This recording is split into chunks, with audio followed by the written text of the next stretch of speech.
important to us also is just knowing that there's a group of people out there that care about what we do, about the community we serve, the people who come to us for help. That's as valuable as any dollar that you can give us. So thank you for that. Question first, how many of you know about El Sol?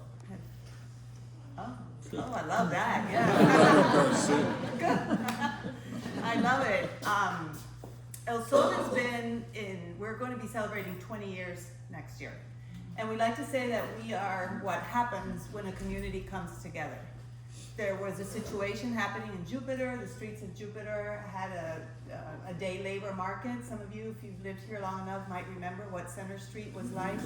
You would drive down Center Street and lots of trucks and cars and people, and it was a little bit intimidating for people who wanted to hire someone.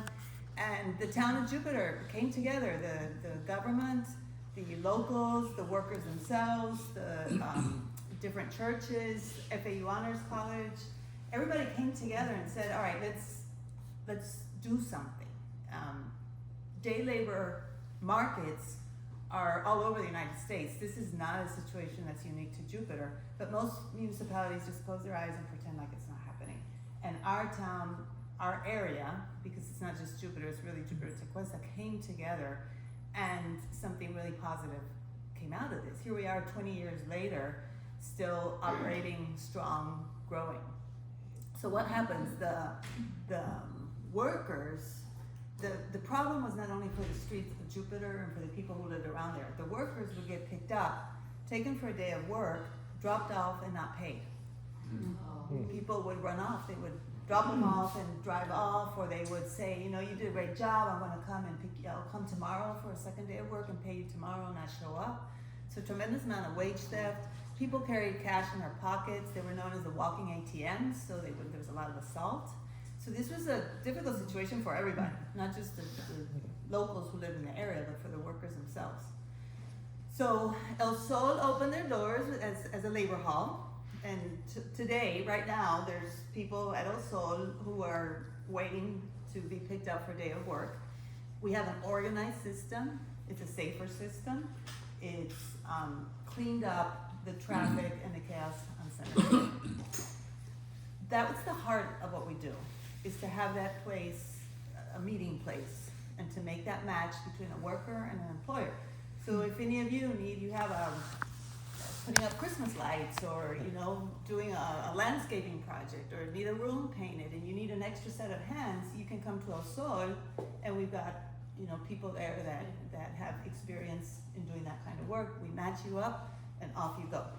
You pay them directly. We don't take money from you. We don't take money from the employer.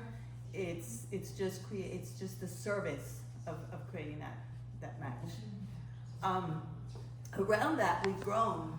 And we operate in areas of focus, we call it. So we offer adult education. We have adults learning how to read and write in English. Many of them don't know how to read and write in Spanish, so they're learning to read and write in Spanish. They're learning English, they're getting their GED. They're learning how to paint a wall. They're learning how to manage their finances, how to set a budget. So we've got a whole series of skill development workshops, as well as a more academic literacy program, because our goal is for our clients to be self-sufficient. We want them to develop skills they can take with them wherever they go, and it's going to help them become, fulfill their goals and their dreams in life. We have a food and nutrition program. I know you all have a food pantry here. I was talking with, I don't know where there you are. Our food and nutrition program is a little bit different. We offer a hot meal while people are waiting to go out to work, and we offer a small lunch that they can take with them when they go off to work. But we operate closely with our local food pantries. Cross Ministries is in-house with us twice a week, and we refer out, for people who need more than that. We offer nutrition classes. And when I first started, I had a lady come to me and say, "You always teach us not to eat a lot of sugar. How bad sugar is for you. But for breakfast, all we get are pastries." I realized, okay, we need to do something about it, because we get so much donated from pub. We get a whole truckload of donations every day from.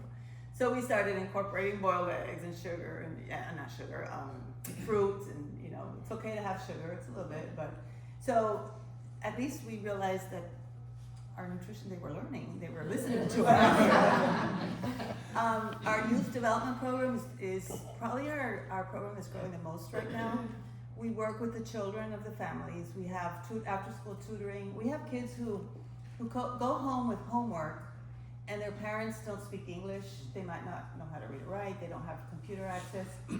They have no support at home. They go back to school, they didn't do their homework, or they start kindergarten way behind everybody else because their parents have not known how to start preparing them for school. They don't know that it's expected in this country to go and help out at the school, to be a volunteer, to be part of your child's education process. So all of this, we work with our parents. We have a school for parents. We have a small summer camp. We've got a teen club. It used to be a girls' book club. It's kind of evolved into a teen club because we've had some boys who want to join us at the Jupiter Middle School. Have a little group of boys. We call them Los Caballeros del Sol. It's like a gentleman's club, but it sounds better in Spanish than it does in English. So we call it Los Caballeros del Sol. I don't know. It was funny, but anyway, this because we were focusing on girls, right? Girls need to be educated. You need to finish high school.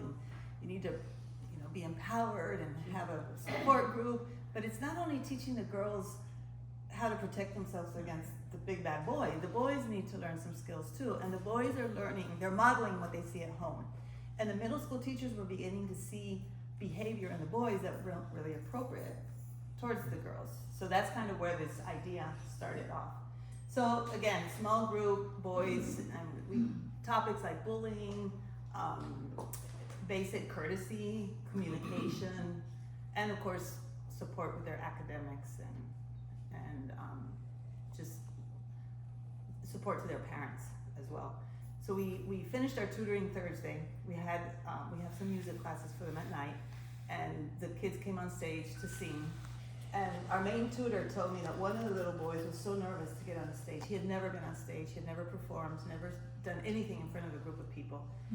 They encouraged him. He got up. He sang the little Santa hat on.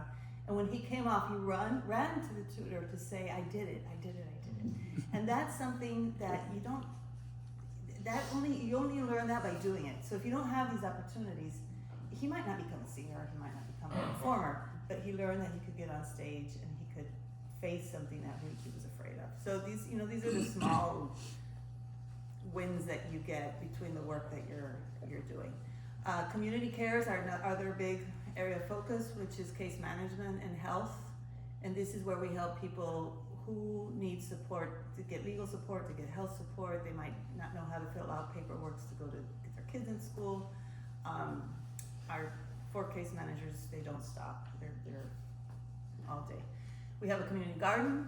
We have 30 plots where people can come in and grow and have access to organic, fresh produce in an inexpensive way. And community life is our last area of focus, and that's where we like to be a bridge between the immigrant community and the rest of the community. And we do that through volunteering. All of our programs use volunteers. We have over 300 volunteers a year. I think the best way to see this is on my food and nutrition program. We serve between 60 to 70 hot meals every day, plus there's lunches to go, and I have one paid staff member who's only there 30 days. She's not even full-time. So we could not do this without volunteers. I have one paid tutor. We have right now almost 30 kids coming in, and we put them with volunteers because we do very one-on-one, two-on-one, small group tutoring. So volunteering is huge.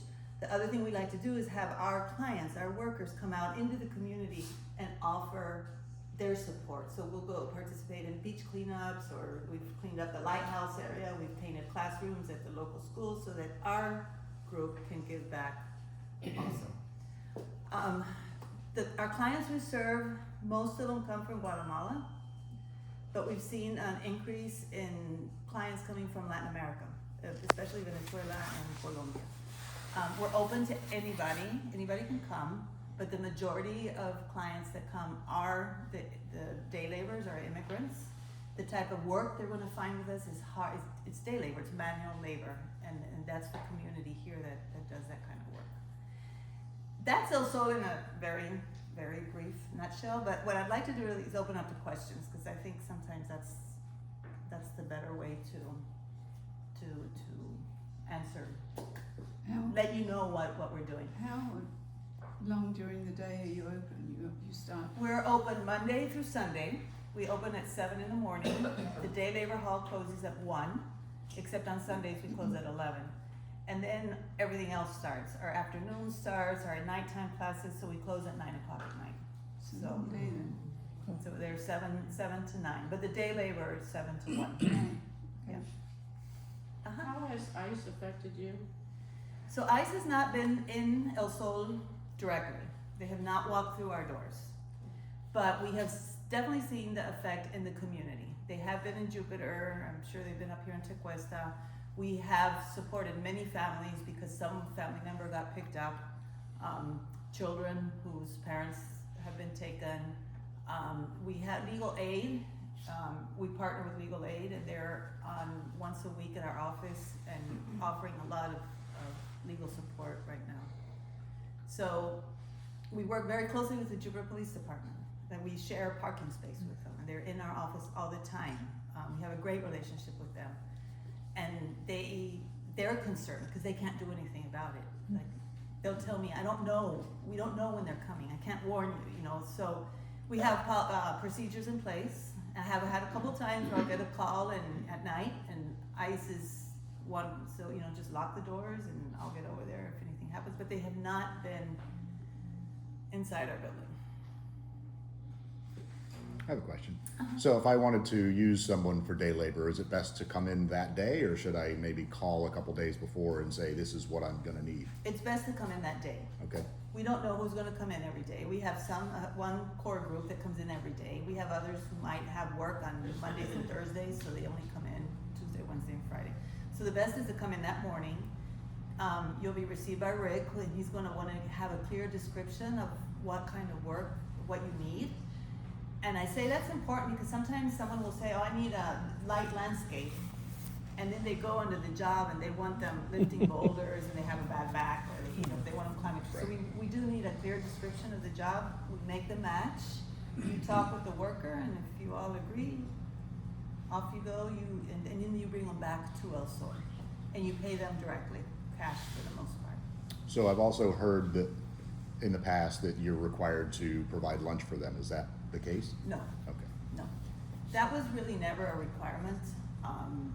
But what we did, actually with COVID is when we made this change, is the workers are given a small snack. It's not a formal, it's a sandwich, a piece of fruit, and they're welcome to bring lunch. We have many people, especially homeowners, who will offer lunch, and that's fine. If you want to offer lunch, it's fine, but it's certainly not a requirement or a negotiating point. Okay. Yeah. Thank you. Yeah. No. I've been using El Sol labor for years. Oh, I have great. never had a bad experience.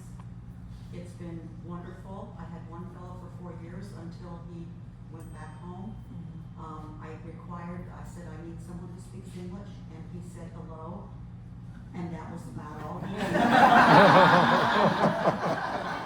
Not a sign language going on. I am very good at pantomiming, and if you ever get in one of those games, have me on your team. Well, thank you. I feed them a hot lunch. I feed them. Many people would do that. A little snack is not enough if you're gonna have to ask them to do a lot of work. And that's fine, and sometimes we get a lot of small contractors, and they're out on construction sites, and they're not gonna offer a lunch, so. But thank you, we say that there's 3 ways you can support El Sol, and the first one is hiring a worker, because that is their goal. Their goal is a day of work. They don't want free stuff, they don't want money, they want a day of work, so that's really one of the best ways to support what we do. Thank you. Do you set up an hourly wage, or how does that work, or is it per job, or will you say to the person, well, if you're gonna paint, okay, it's usually $10 an hour, what do you paint a house, Do you have a set schedule on how much? you We pay? don't, we do not, we cannot, our building is leased through the town of Jupiter owns our building, and one of the, clauses in the lease is precisely that we cannot set them, because we're not an employment agency. Like, we don't hire the workers and hire them back out to you. We're just a safe space to make that match. So you make. But we do decisions track- between the workers and yourself. And we do track everything. So I can tell you, if you come in the morning, I can tell you what the average pay has been for the Okay. past. And right now it's around $19 an hour. And then what's gonna happen? If you need someone for 2 hours because you wanna empty out your storage unit, for example, and it's gonna be a short 2-hour job, the person might ask for more, for $20 or $25, because that might be the only job they get today and tomorrow. If it's an 8-hour day for 2 or 3 days, then they'll go out for less. But it's a negotiation between you and the worker. Yeah. How do you handle their medical needs? We have a case manager that's dedicated to health issues. So when a worker signs up with us, we give them an El Sol ID. It's an internal ID. It can only be used for us. It's not a community ID. But in that process, we ask 9 areas of their lives where they need support. And if they need any sort of medical health, our first step is to send them to the healthcare district, has a clinic on Indiantown Road. Help them get the appointment, fill out all the paperwork, and go. And then we follow up. And did you go? What else do you need? Do you need referral? Were there certain specialists in the area that we can refer to? But it's mainly, we don't provide direct clinical services. We use So if they- other agencies. If they have to be hospitalized and they have no insurance, what happens? What happened in that case, it depends on the situation. Sometimes Medicaid kicks in. There's many organizations out there that offer support within the hospital. We work closely with Healthy Me. There's Promise Fund. There's several organizations that we refer to. We also have a crisis funding. We don't, which is cash payments. We don't do medical because that would take one payment. There goes all the money. But we might support if someone can't work because they've been in the hospital and they need to pay their rent that month. We will pay the landlord the rent for that 1 month. More of a crisis fund. Yeah. Yeah, you spoke briefly about ICE, but we know a lot of people have been picked up in the community. Mm-hmm. How do you have any way of supporting the families? Is there anything more we can be doing to help? So the families come to us, a lot of time it's the women with the children. They'll sign up, we'll sign them up with El Sol so they can start going out to work. If they have younger children, sometimes they just need support for a month or 2 financially while they get their papers in order and locate their person who's been picked up and figure out what they're gonna do. Some will decide to go back.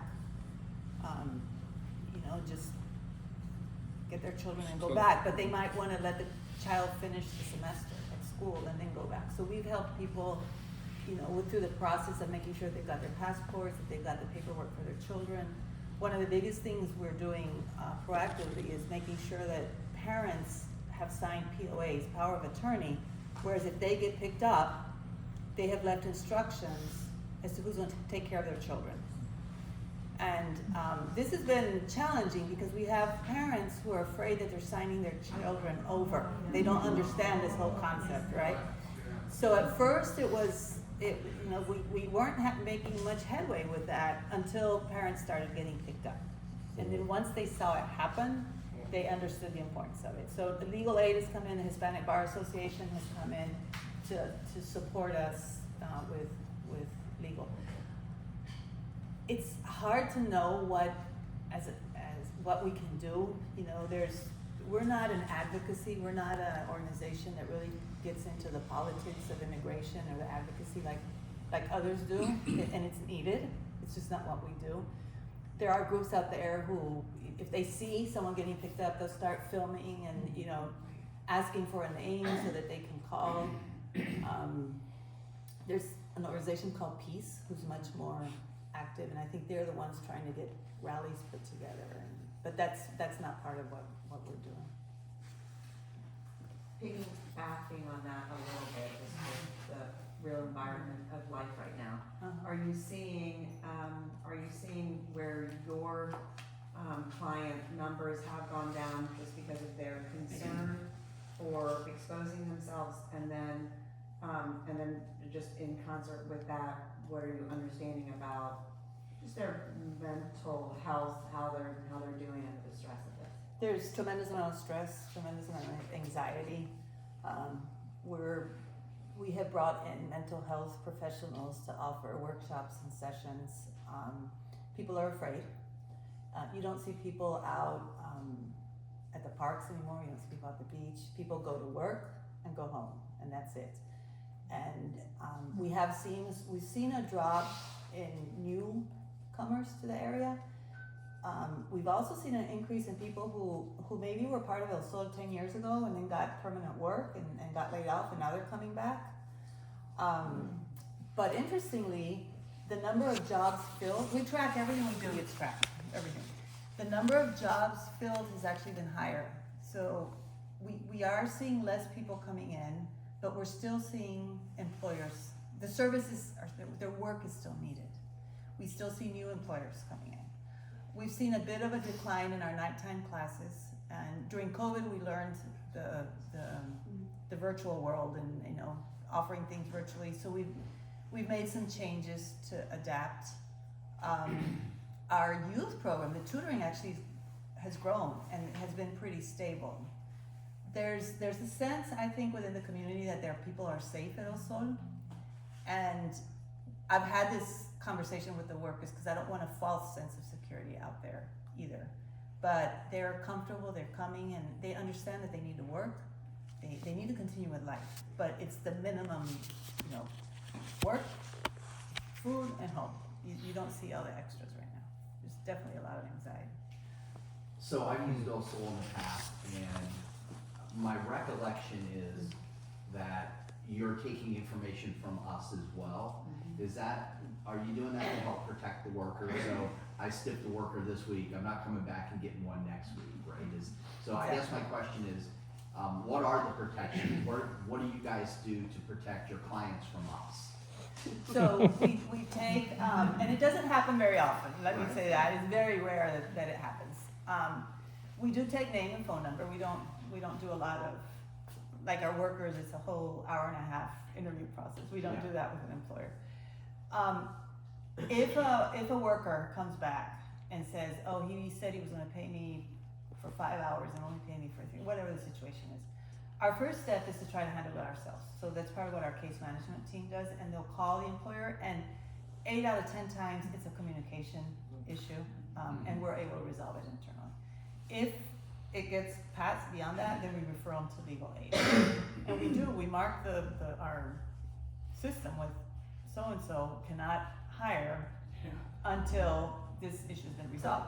And also the flip side, you might hire someone and the worker said they spoke English, and then they get there and they don't speak a word of English, which isn't so much a problem as maybe you wanted someone that knew how to lay a floor and they didn't. So sometimes it's the other side around, because we also want to protect you, right? So again, we run it through our case management, and a lot of times we're able to resolve it and it ends up being communication. Can you ever refer to something to the Jupiter Police Department? We work all the time. They're coming in. For something like that, it would go to legal aid. But we do have cases like domestic violence, and we'll have women come. We had a woman last week who came in, and her husband or partner had been arrested, for domestic violence, and it was the police department that brought her in, and then we from there start with our case management services. So yes, we work very closely. The police department, they do a soccer tournament. We didn't do it this year for the ice reasons, but it's a big soccer tournament every year. They call it Santa in the Park, which this year is Santa at El Sol, extended over like 2 weeks instead of a big group of people in the park. But it's their way to connect with the community and to build trust. So yeah, definitely work a lot. So you said you don't take any of the money from the laborers. How are you funded? We're funded through grants. Almost between 70-75% of our budget comes from grants that we write to all the gated communities in the area, or have foundations support us. I'm sure you guys, private foundations, the United Way of Palm Beach, the town of Palm Beach United Way, and individual donors. So none of it's government funding. We have one small grant that comes from Palm Beach County for our case management team, but no state or federal funds. Okay. What's your needs on volunteers, and how does the volunteer program work? So we use volunteers in all of our programs.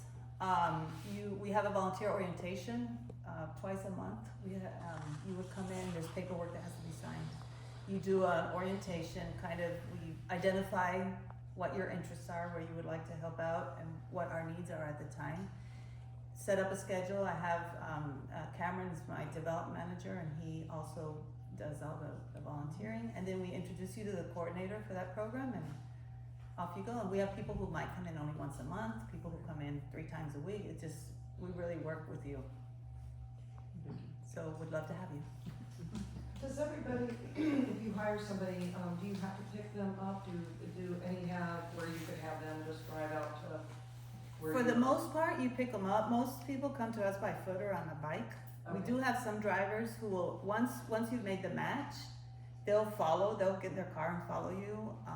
And you can, if you really like that person and want them to come back, you can, from then on, contact them directly. Okay. But most people, you need to pick up and drop off at the center, And do you because they don't have do you pay in cash? For the most part, yes. Okay. And then also, I manage the thrift shop here, and Oh, okay. I have a wonderful volunteer who brings you guys things all the time. Are there, because from what I understand, which I need to get over there to see kind of your facility and all, but do you like donations of anything, or are there specifics?